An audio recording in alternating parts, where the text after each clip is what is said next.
Hello everyone, welcome back to Devradi Pathshala. So guys, today topic of discussion is blood and circulation CSIR net previous year questions. ठीक है, तो आज की इस video में हम लोग जो है वो डिस्कस करने जा रहे हैं CSIR net previous year questions of blood and circulation. ठीक है, तो जैसे कि आप सभी को पता है कि हम लोग जो है वो ब्लड एंड सर्कुलेशन पढ़ रहे थे इन डिटेल. आई होप आप लोगों ने सभी जो है पार्ट्स देख लिए हों इन डिटेल. अगर किसी ने नहीं देखा है तो प्लेलिस्ट का लिंक आपको डिस्क्रिप्शन बॉक्स में मिल जाएगा, आप वहाँ से देख लेना. ठीक है, तो सभी पार्ट्स करने के बाद अब हम लोग प्रीवियस ईयर क्वेश्चंस करेंगे, देखेंगे CSIR नेट में किस तरीके से जो है आपसे क्वेश्चंस जो है वो इस टॉपिक से पूछे जाते हैं. ठीक है, ये टॉपिक है unit number 7 system physiology animal से. ये टॉपिक बहुत ही ज़्यादा इंपॉर्टेंट है जो भी स्टूडेंट प्रिपेयर कर रहे हैं CSIR NET, GATE, ICMR, DBT, JRF के लिए, साथ ही साथ MSc एंड BSc स्टूडेंट्स के लिए भी टॉपिक इम्पॉर्टेंट होगा. सो मेन कंटेंट पे चलने से पहले वीडियो को लाइक, चैनल को सब्सक्राइब करना ना भूलें और साथ ही साथ अपने दोस्तों के साथ में भी शेयर करें. So let's proceed. ओके, सो सबसे पहला क्वेश्चन है. तो क्वेश्चन सॉल्व करने से पहले मैं आपको बता दूं, क्योंकि आप लोगों ने थ्योरी तो पढ़ ली है तो आप जो है वो खुद से जो है वो पहले क्वेश्चन सॉल्व करने की कोशिश करना. ठीक है, मेरी सभी स्टूडेंट से रिक्वेस्ट है, फिर मेरा एक्सप्लेनेशन देखना. ठीक है, तो आप वीडियो पॉज करके एक बार खुद सॉल्व करने की कोशिश करें और फिर चेक कीजिए कि आपका आंसर सही आंसर से मैच हो रहा है या नहीं हो रहा है. ठीक है, तो आपको हर क्वेश्चन में ऐसे ही करना है. ठीक है, तो मैं जो है वो आपको सॉल्व करवा देती हूँ क्वेश्चन. तो ये क्वेश्चन पूछा गया है CSIR नेट 2023 जून सेकंड शिफ्ट में, यानी अभी रिसेंट एग्जाम में जो है वो ये क्वेश्चन पूछा गया है. ठीक है, क्वेश्चन आपका ब्लड क्लॉटिंग से पूछा गया है. ठीक है, so blood homeostasis is the interplay of several intrinsic and extrinsic factors. ठीक है, जो कि हम लोग पढ़ चुके हैं. Deficiency of some of the blood clotting factors and their clinical manifestations are given below. ठीक है, सो अगर कोई ब्लड फैक्टर की कमी हो गई, ठीक है, तो उसका क्लिनिकल मैनिफेस्टेशन का मतलब है कि जो उसकी कमी से जो मतलब रिजल्ट हो रहा है, जो पर्सन को जो रिजल्ट आ रहा है, यानी जो पर्सन में देखने को मिल रहा है ट्रेट, वो क्या होगा. ठीक है, तो आपको जो है यहाँ पर फैक्टर्स दिए गए हैं, यानी यहाँ पर जो ये फैक्टर दिया है टेबल में. ठीक है, और ये उनका मैनिफेस्टेशन यानी उनकी कमी से जो रिजल्ट आ रहा है, जो ट्रेट आपको देखने को मिल रहा है उस पर्सन में, वो क्या क्या है. ठीक है, so which one of the following option represent all correct matches. ठीक है, आपको सभी करेक्ट मैचेस यहाँ पर बताने हैं. ठीक है, तो अब देखो गाइज, यहाँ पर अगर हम मैनिफेस्टेशन देखेंगे तो यहाँ पर एक है हैगमैन ट्रेट. ठीक है, एक है हीमोफीलिया बी. ठीक है, इन दोनों को हम जानते हैं, हम लोगों ने क्लास में पढ़ा था. हैगमैन फैक्टर हम किसको बोलते हैं? फैक्टर 12 को. फैक्टर 12 का दूसरा नाम क्या था? हैगमैन फैक्टर था. ठीक है, क्योंकि इसकी कमी, अगर फैक्टर 12 की कमी हो जाए तो हैगमैन ट्रेट हमें देखने को मिलता है. ठीक है, तो अगर आपको रियल नाम भी पता था फैक्टर 12 का तो भी जो है हम इस क्वेश्चन को ईजिली कर सकते थे. ठीक है, तो फैक्टर डी का जो है वो फर्स्ट, डी का फर्स्ट, अब देखो इन्होंने दो जगह दे रखा है. ठीक है, तो ऑप्शन फर्स्ट एंड फोर्थ तो गया, लेकिन डी का फर्स्ट आपको दो जगह में देखने को मिल रहा है. ठीक है, नेक्स्ट है हीमोफीलिया बी. हीमोफीलिया बी हम लोग जानते हैं, मैंने आपको बताया था कि जो हीमोफीलिया बी है वो क्या है? फैक्टर 9 को हम क्या बोलते हैं? Anti haemophilic factor B. मैंने आपको बताया था अगर फैक्टर 9 की कमी हो जाए तो हीमोफीलिया बी देखने को मिलता है. ठीक है, हम लोगों ने क्लास में डिटेल में करा था. ठीक है, तो अगर आपको इतना भी पता था तो भी आप जो है वो सी का जो है वो थर्ड इजीली कर सकते थे. तो सी का थर्ड सिर्फ इसी ऑप्शन में है और डी का फर्स्ट इस ऑप्शन में है, तो हमारा ऑटोमेटिकली जो है वो सेकेंड ऑप्शन जो है वो करेक्ट हो जाएगा. ठीक है, तो आपको नेट में एग्जाम में ऐसे क्वेश्चन करना है, भले ही आपको बाकी फैक्टर्स के बारे में नहीं पता कि कौन से ट्रेट आपको देखने को मिलेंगे, लेकिन जितना आपको पता है अगर आप उससे कंक्लूजन में आ रहे हो, यानी उससे आप आंसर निकाल पा रहे हो, तो प्लीज़ कोशिश कीजिए और आंसर जो है वो आपका 100% करेक्ट होगा. ठीक है, चलो नेक्स्ट आता है आपका ए, दैट इज फैक्टर 5. तो फैक्टर 5 जो की कमी से जो ट्रेट देखने को मिलेगा वो कौन सा है? पैरा हीमोफीलिया देखने को मिलेगा.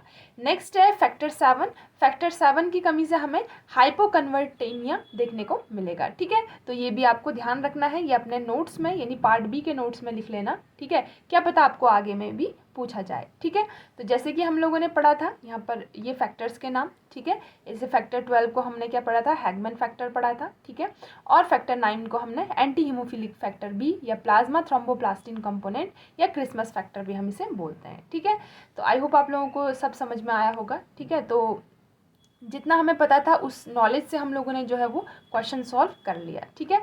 तो हमारा जो ऑटोमेटिकली जो करेक्ट ऑप्शन हो जाएगा वो कौन सा हो जाएगा, that is second option is correct, ठीक है। तो बाकी ऐसे क्वेश्चंस मैच द फॉलोइंग वाले क्वेश्चंस इजी होते हैं, ठीक है। अगर आपको कुछ भी पता है, मतलब थोड़ा बहुत भी पता है, और आप आंसर तक जो है वो इजीली पहुंच जाते हो, ठीक है। ओके, नेक्स्ट क्वेश्चन पे मूव करते हैं, ठीक है। ओके, नेक्स्ट क्वेश्चन है, ये क्वेश्चन है CSIR नेट 2019 दिसंबर में पूछा गया है, ठीक है।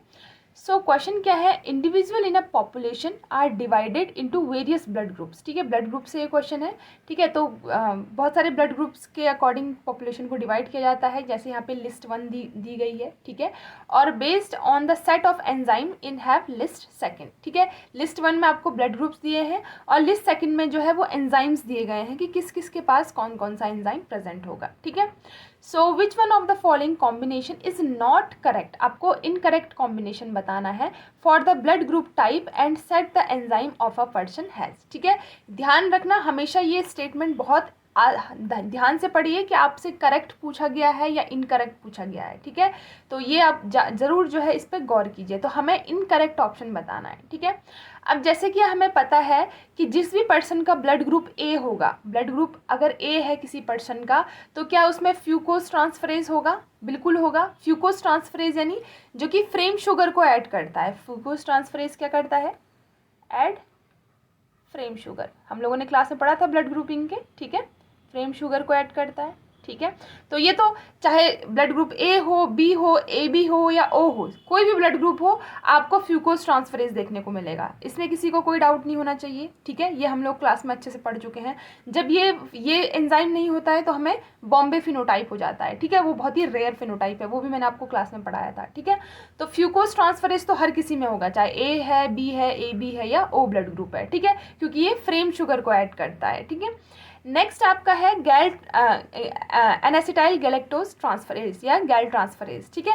तो गैल ट्रांसफरेज किस में होता है, एनेसिटाइल गैल ट्रांसफरेज, ठीक है।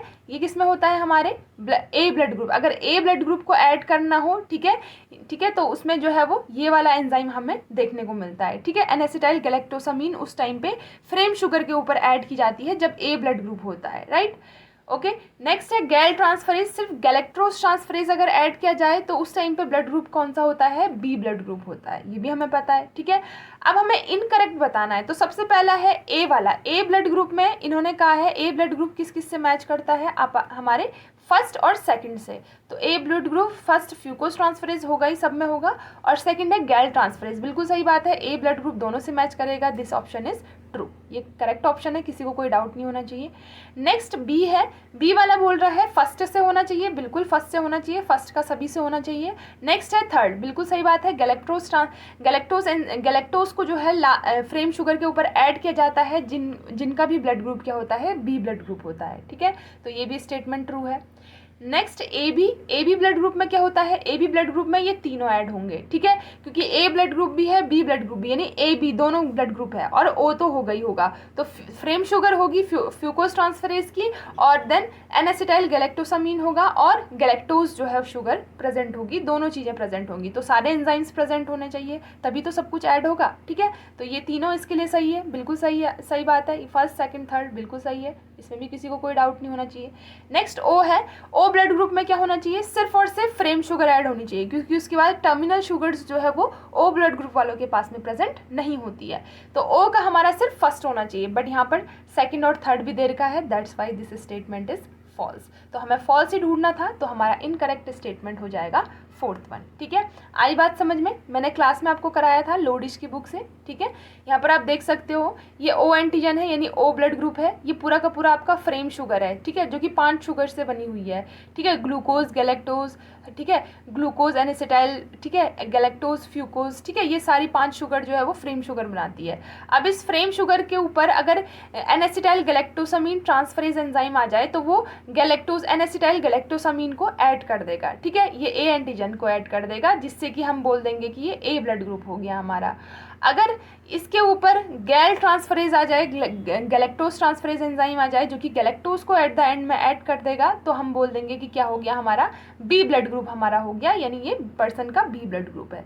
अगर दोनों एंजाइम एक साथ काम करें तो हमारा ए बी ब्लड ग्रुप हो जाएगा, और अगर दोनों में से कोई भी ना करे तो ओ ब्लड ग्रुप हो जाएगा। ठीक है, तो ये हम लोगों ने बहुत ही डिटेल में जो है वो क्लास में पढ़ा है, बाकी फुल फॉर्म आपको यहाँ पर देख सकते हो। ठीक है, तो अगर किसी ने क्लास नहीं करी है तो क्लास कर लेना। ठीक है, तो काफ़ी इजी क्वेश्चन था, जिस हिसाब से हमने पढ़ा था उस हिसाब से जो है ये क्वेश्चन जो है वो बहुत ही इजी था। ठीक है, तो यही हमें फाइंड आउट करना था, यानी फॉल्स स्टेटमेंट हमें जो है वो फाइंड आउट करना था। तो हमारा जो करेक्ट स्टेटमेंट हो जाएगा वो हो जाएगा फोर्थ वन। ठीक है, ओ ब्लड ग्रुप जो है वो सिर्फ किसके साथ आएगा, फ्यूकोज ट्रांसफरेज के साथ में आएगा, यानी इसके पास सिर्फ एक एंजाइम प्रेजेंट होगा जो कि फ्रेम शुगर को ऐड करेगा। राइट, चलो गाइस, तो ये भी काफ़ी इजी क्वेश्चन था। ठीक है, नेक्स्ट क्वेश्चन पे मूव करते हैं। ओके, ये क्वेश्चन पूछा गया है CSIR नेट 2014 दिसंबर में। ठीक है, क्वेश्चन क्या है, given below are the few statements with reference to the blood clot formation which result from the trigger chain of reaction. आपको कुछ ब्लड क्लॉट फॉर्मेशन के बारे में कुछ स्टेटमेंट्स यहाँ पर दी गई हैं। ठीक है, हमें क्या बताना है, सबसे पहले चेक कर लीजिए, हमें करेक्ट बताना है, इनकरेक्ट बताना है। तो which one of the following combination is correct with reference to the role of thrombin in homeostasis. ठीक है, तो हमें जो है वो करेक्ट स्टेटमेंट बताना है, किस संदर्भ में बताना है, जो हमारा थ्रोम्बिन का रोल है। थ्रोम्बिन का रोल मैंने आपको दोनों चीज़ों में पढ़ाया है। होम्योस्टैसिस का मतलब क्या होता है, ब्लड को रोकना। ठीक है, to stop blood flowing, blood flow को रोकना। ठीक है, तो होम्योस्टेसिस में क्या रोल है, और इसका साथ ही साथ ब्लड क्लॉट को डिसॉल्व करने में भी रोल होता है। हमने दोनों रोल थ्रोम्बिन के पढ़े हैं, लेकिन हमें यहाँ पर जो है होम्योस्टेसिस में इसका रोल बताना है। ठीक है, ओके, तो सबसे पहला स्टेटमेंट आता है conversion of fibrinogen to fibrin. बिल्कुल सही बात है, फिब्रिनोजेन को फिब्रिन में तो ये कन्वर्ट करता ही है, बिल्कुल सही बात है। ठीक है, ये पूरा का पूरा क्वेश्चन जो है आपको उससे आ रखा है। ठीक है, ये देखो, ये प्रोकोगुलेंट का मतलब हो गया कि ब्लड को क्लॉटिंग कर रहा है, यानी ब्लड को फ्लोइंग को रोक रहा है, क्लॉटिंग में मदद कर रहा है। और एंटीकोगुलेंट का मतलब जो कि ब्लड क्लॉटिंग को डिसॉल्व कर रहा है। राइट, अपोजिट वर्क हो गया। तो मैंने दोनों एक्शन बताया आपको थ्रोम्बिन के। प्रोकोगुलेंट में ये क्या करता है, क्लॉट फॉर्मेशन करता है। क्लॉट फॉर्मेशन ये कैसे करता है, सबसे पहले ही फिब्रिनोजेन को फिब्रिन में कन्वर्ट करता है और फाइनली क्लॉट का फॉर्मेशन होता है। नेक्स्ट ये एक्टिवेट करता है कौन कौन से clotting factor 9, clotting factor 8, clotting factor 5 और क्लॉटिंग फैक्टर 13। इन सब को ये एक्टिवेट करता है, और साथ ही साथ ये प्लेटलेट्स के एक्टिवेशन को भी एक्टिवेट करता है। ठीक है, तो ये सारे इसके फंक्शन हो गए। अब जरा देखो, एक्टिवेशन ऑफ फैक्टर 13, बिल्कुल सही बात है, 13 फैक्टर को एक्टिवेट करता है which stabilize the fibrin meshwork, ये भी सही बात है। नेक्स्ट है it activation of the factor 12, no it doesn't activate factor 12। यहाँ पे देखो, यहाँ पे कोई भी फैक्टर 12 को एक्टिवेट नहीं करता, या तो ये फैक्टर 11 को एक्टिवेट करेगा या फैक्टर 13 को एक्टिवेट करता है, फैक्टर 12 को ये एक्टिवेट नहीं करता है। ठीक है, तो दिस स्टेटमेंट इज रॉन्ग, ये स्टेटमेंट हमारा गलत हो जाएगा। अगर हमने गलत स्टेटमेंट फाइंड आउट कर दिया तो हम इजीली राइट आंसर तक पहुँच जाएंगे। नेक्स्ट है इन्हेंसमेंट ऑफ प्लेटलेट एग्रीगेशन, बिल्कुल सही बात है, प्लेटलेट एग्रीगेशन को भी इन्हेंसमेंट करता है। ठीक है, स्टिमुलेट करता है, तो ये बात भी बिल्कुल सही है। तो हमारा फॉल्स स्टेटमेंट हो गया सी। तो सी जो है जिस स्टेटमेंट में नहीं है वही करेक्ट हो जाएगा, दैट इज सेकंड वन। तो ए बी डी हमारा जो है वो करेक्ट स्टेटमेंट्स हो जाएंगे। ठीक है, तो सेकंड आंसर हमारा जो है वो राइट हो जाएगा। तो सारा का सारा खेल जो है वो हमारे पढ़ने का है, हम कितने कंसंट्रेट होकर पढ़ते हैं, कितनी चीज़ें हमारे दिमाग में बैठती हैं। ठीक है, और इसको ये बहुत इंपॉर्टेंट है। ठीक है, यहाँ से क्वेश्चन पूछे जाते हैं, आगे भी पूछे जा सकते हैं, तो इस चीज़ को ध्यान से पढ़ लेना कि कैसे क्लॉट फॉर्मेशन में मदद करता है, और साथ ही साथ एंटीकोगुलेंट में भी कैसे जो है वो थ्रोम्बिन मदद करता है। इनका रोल मैंने आपको डिटेल में भी पढ़ाया है। ये टेबल जो है वो आपको टू द पॉइंट जो है वो बता रही है। ठीक है, तो यहाँ से जो है वो पार्ट बी में भी आपसे क्वेश्चन पूछे जा सकते हैं। ठीक है, ओके, तो ये तो पार्ट सी का क्वेश्चन था, यानी 4 मार्क्स का क्वेश्चन था, इजीली 4 मार्क्स हम गेन कर सकते थे। तो second will be the right answer. Next question पे मूव करते हैं।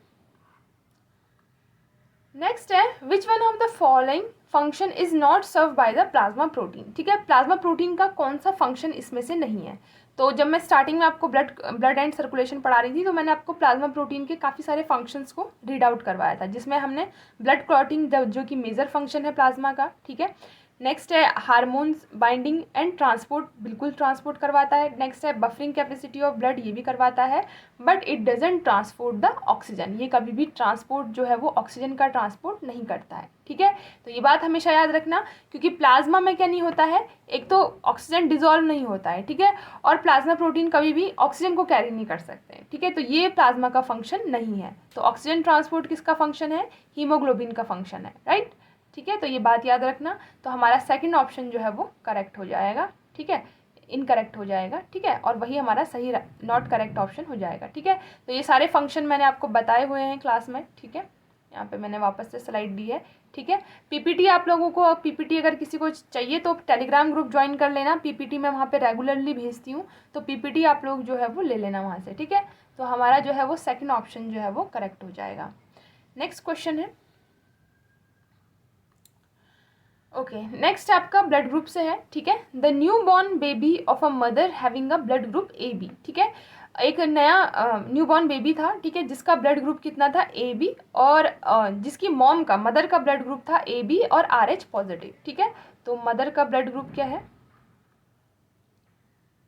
A B R H positive, ठीक है। And father blood group is O, father का ब्लड ग्रुप क्या है, O and R H negative, R H negative जो है फादर का ब्लड ग्रुप है, ठीक है। Got mix with the other babies in the hospital, ठीक है, हॉस्पिटल में वो दूसरे बेबीज, उनका बेटा जो है वो किसी और बच्चे के साथ में मिक्स हो गया। The baby with which of the following blood group is expected to be set the couple, ठीक है। तो बच्चे का कौन सा ब्लड ग्रुप इनमें से हो सकता है, ठीक है, आपको ये फाइंड आउट करना है, ठीक है। तो ये काफ़ी इजी क्वेश्चन है, ऐसे क्वेश्चन तो बहुत आसानी से हम कर सकते हैं। ब्लड ग्रुप्स मैंने आपको क्लास में पढ़ाए हैं, क्या होते हैं आर एच वाले ब्लड ग्रुप, क्या होते हैं A B O blood group, ठीक है। तो अब देखो, मदर का ब्लड ग्रुप क्या है, आर एच पॉजिटिव है, फादर का आर एच नेगेटिव है। डोमिनेंट फैक्टर कौन है, डोमिनेंट फैक्टर कौन है हमारा, आर एच पॉजिटिव, ठीक है। तो ऑब्वियस सी बात है, बच्चे का blood group are H positive तो होना ही होना है, ठीक है, क्योंकि आर एच फैक्टर क्या है, dominant over the are H negative. तो आर एच नेगेटिव जो है ये तो नहीं होगा और ये भी नहीं होगा, ठीक है। तो आर एच पॉजिटिव होगा, यानी फर्स्ट ऑप्शन हो सकता है या फोर्थ ऑप्शन हो सकता है, ठीक है।